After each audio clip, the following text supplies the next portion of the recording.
All right, you watched the final whistle and felt it. This one stings. The Chiefs fall 22-9 in Denver, and suddenly the season's comfortable groove is gone. The record sits at 5-5, and we're standing in that uncomfortable gray area you haven't had to live in for most of the Mahomes era.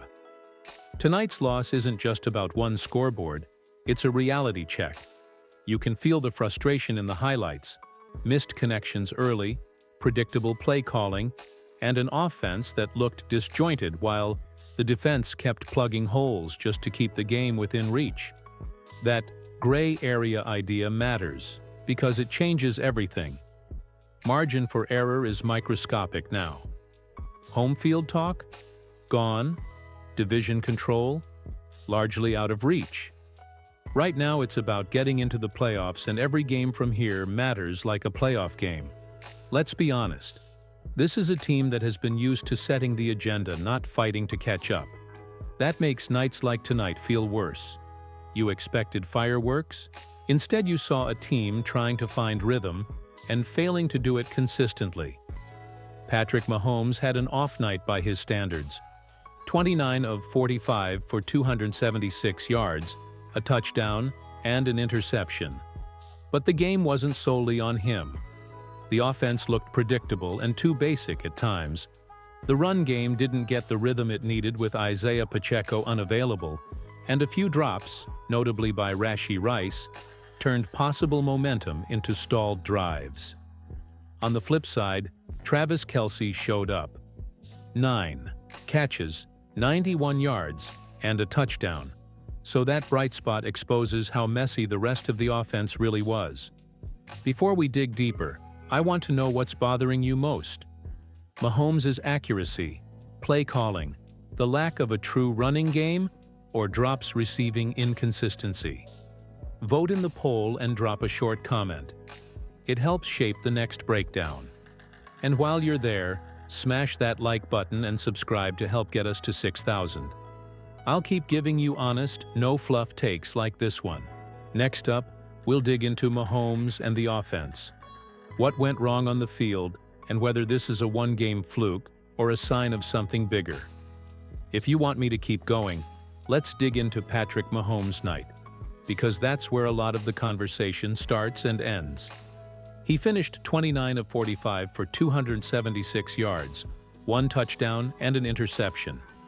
Numbers that don't look catastrophic on paper, but the tape tells a different story. You saw a Mahomes who was forcing throws, who overthrew Taquan, Thornton, and Xavier Worthy at moments when completing those throws would have changed the flow of the game. That interception wasn't some fluke. It was a forced decision in traffic. When Mahomes isn't precise, this offense loses its identity, because so much is built around timing and rhythm. That said, he's still the engine of this team.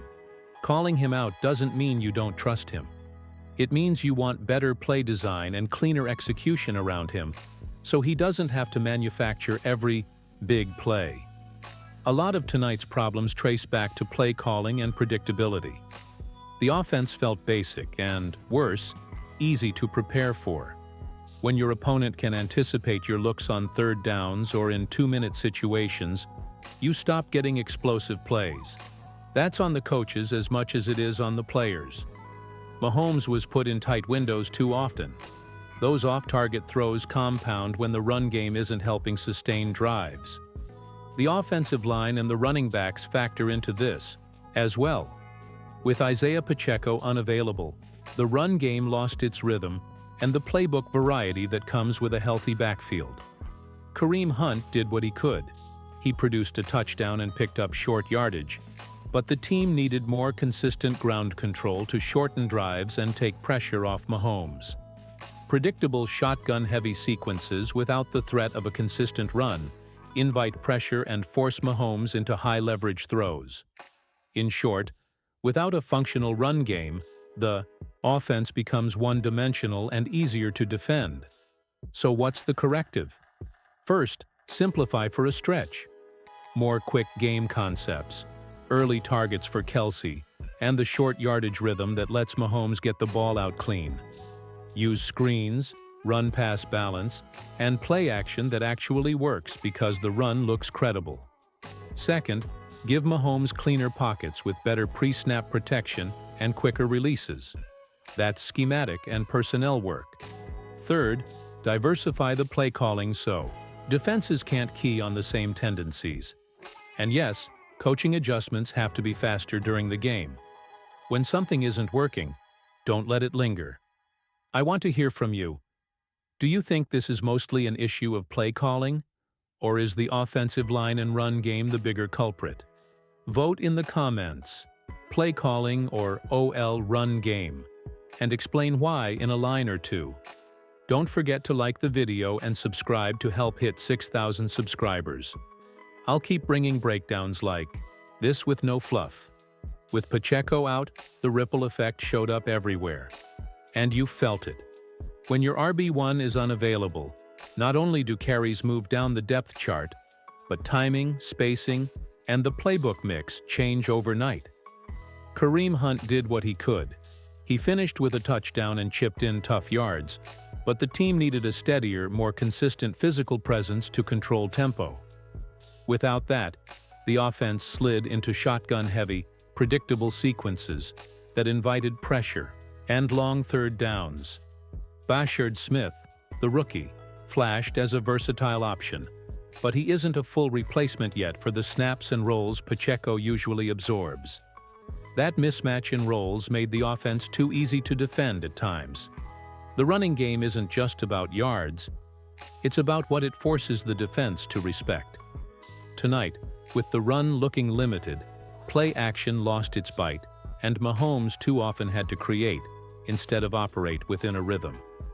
Kareem's short yardage punch was useful, and Elijah Mitchell getting on the field as a new chief was interesting, but the team needed a more consistent ground plan to shorten drives and control the clock.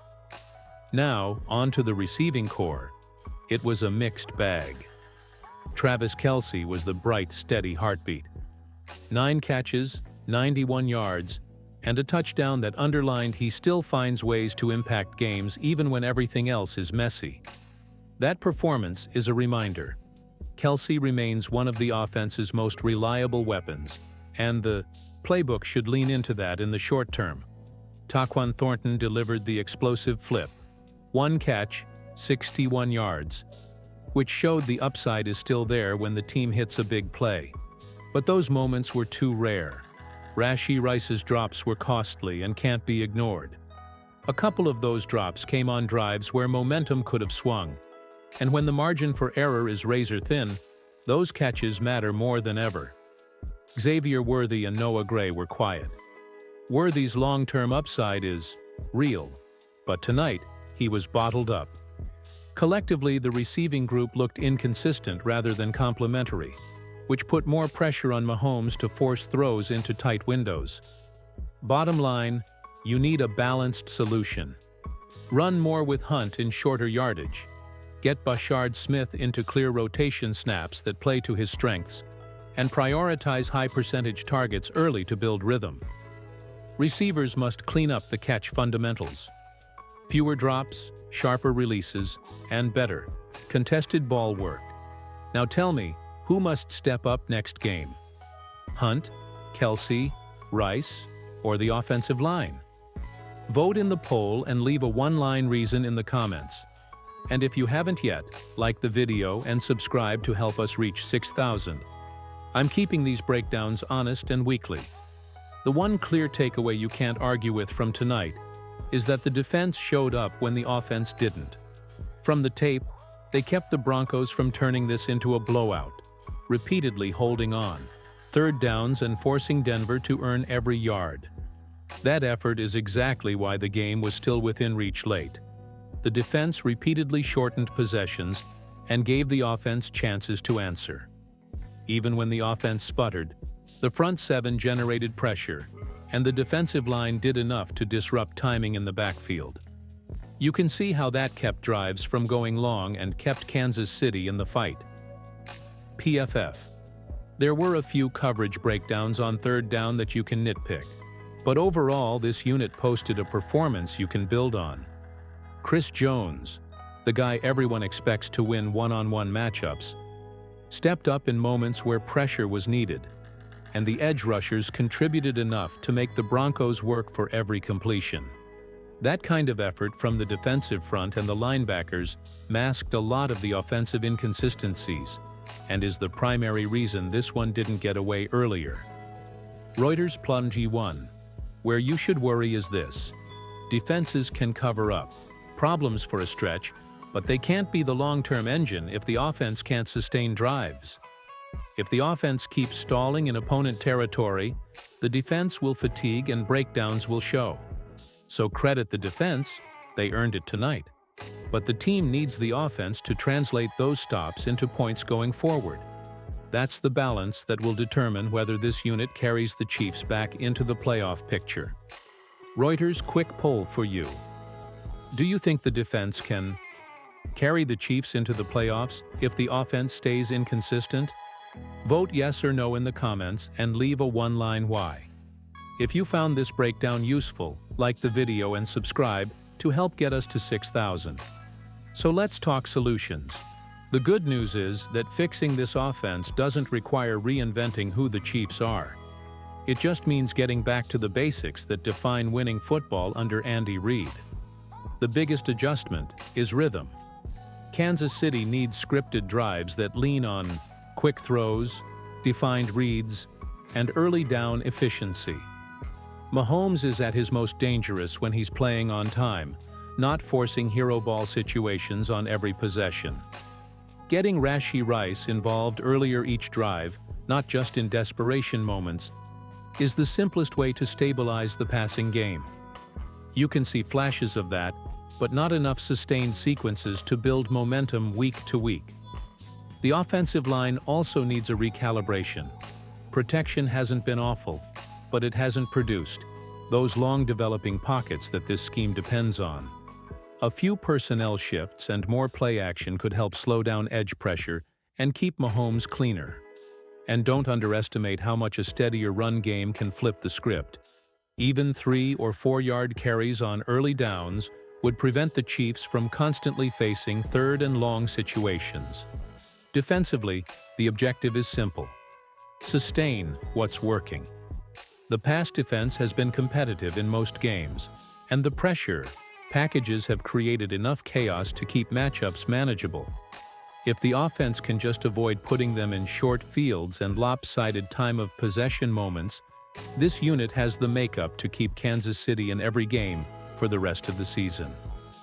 Now the big question: what's the real outlook? The Chiefs aren't out of the playoff picture, not even close. But the margin for error is disappearing. If the offense cleans up even half of its current issues, Kansas City becomes a team nobody wants to see down the stretch. But if these problems linger, then every week becomes a must-win trench fight. Before you head out, drop a comment. What's the one fix you'd make first if you were Andy Reid? And remember, hit that like button and subscribe to help push us to 6,000 subscribers. Stay locked with Total Chiefs News. Hail Chiefs!